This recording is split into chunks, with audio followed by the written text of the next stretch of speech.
నాన్న నువ్వెలాంటాడో తెలుసా? దేవుని మహావాత్సల్యమును కనుపరచడానికి, క్షమించడానికి, మరణ ఛాయలో ఉన్నవారికి వెలుగిచ్చుటకు తన వేవేల పరిశుద్ధ పరివారంతో అక్కడ కూర్చున్న తన సుతుణ్ణి ఈ భూమి మీదగా పంపడానికి ముంగుర్తుగా నిన్ను దేవుడు పైలట్గా పంపుతున్నాడని పాట శిశువు చెవులో పాడుతున్నాడట. ఎవరు? చక్కెర. నేను అడుగుతున్నానండి, మన పిల్లలకు వచ్చి అంటారు అలాంటి పాటలు? ఏ పాట పాడతాను చెప్పండి మన పిల్లల దగ్గర? పాప ఏడ్చేస్తుందండి, బాబు ఆ జీడి పిక్కల పాట ఎట్టు, ఆ జీడి పిక్కల పాట ఎట్టు, ఆ జీడి పిక్కల పాట ఎట్టకే ఎగురుతారు పెద్ద పెద్ద.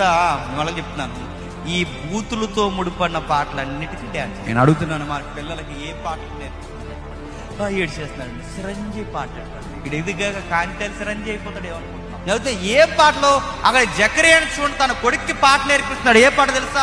ఓ శిశువా, మనమే అంటున్నాం మన కొడుకుల్ని, మా ఓడి హీరో